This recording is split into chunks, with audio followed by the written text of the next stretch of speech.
Bismillahirrahmanirrahim.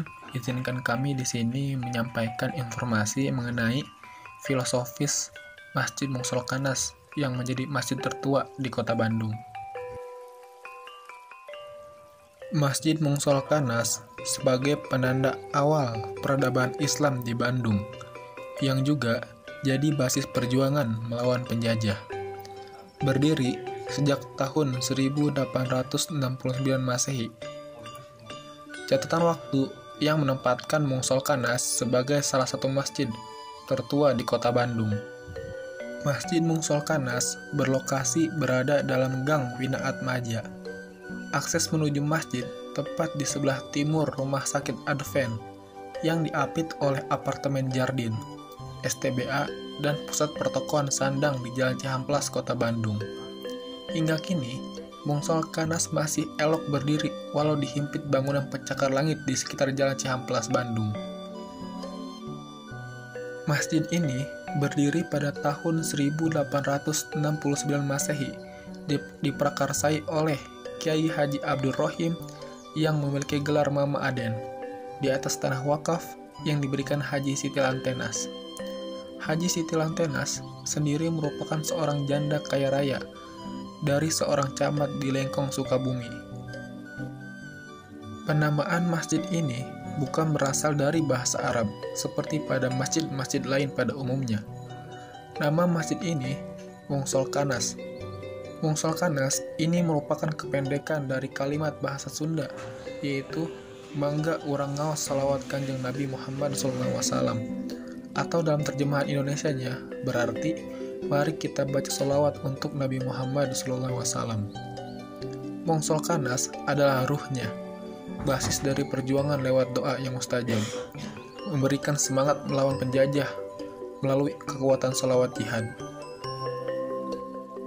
Nama itu diambil dari salah satu kitab Tanhikul Qaul, yang di dalamnya ada ajaran bahwa barang siapa yang menggaungkan sholawat, doanya akan diijabah oleh Allah Subhanahu wa Ta'ala. Kekuatan salawat yang kemudian mengilhami penamaan masjid.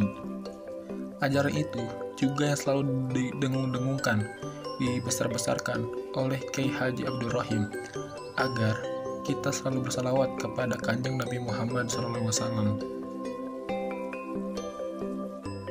Awalnya, masjid ini hanya berupa musola sederhana, berbentuk panggung yang terbuat dari material kayu dan beton. Bangunannya berupa kobong dan panggungnya terbuat dari bilik.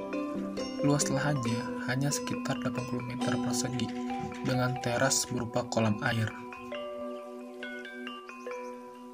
Terlepas dari bentuk fisiknya yang sederhana, Mungsolkanas ternyata lahir sebagai pusat pendidikan Islam ketika itu.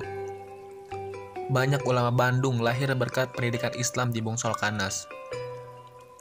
Salah satunya pengajarnya ialah ulama karismatik bernama Abdul Rohim, atau lebih dikenal dengan Mama Aden. Setidaknya, Mungsolkanas telah melahirkan beberapa nama ulama terkemuka, seperti Ketua DKM Masjid Raya Cipeganti, Muhammad Hussein, serta Ahmad Sanusi yang mengembangkan dakwah di kawasan Bandung Timur hingga Sumedang. Bahkan, Mungsolkanas merupakan masjid pertama yang digunakan untuk sholat Jumat di Bandung Utara. Jamaah sholat datang dari berbagai daerah seperti Dago, Cimbuliut, Setiabudi, hingga kawasan Bandung Tengah. Cerita mengenai sejarah Mungsolkanas ditulis detail oleh Zakaria melalui catatan pribadinya. Hingga kini, cerita tentang Mungsolkanas terus diturunkan dari satu ke generasi lainnya. Kehidupan keagamaan masih terus terjaga berkat peran serta dari masyarakat di Gang Wina Atmaja. Dari masa ke masa, Mungsolkanas jadi pusat pendidikan Islam untuk anak.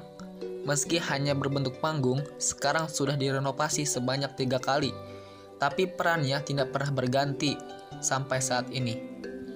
Dalam perkembangannya, tanduk yang sudah berdiri lebih dari 140 tahun itu pertama kali dipugar menjadi masjid pada tahun 1933 Masehi.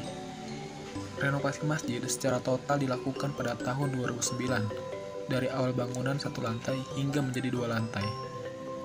Kini, tidak ada peninggalan bangunan fisik yang menjadi bukti bahwa pada masa-masa awal, masjid ini bentuknya berupa tajung.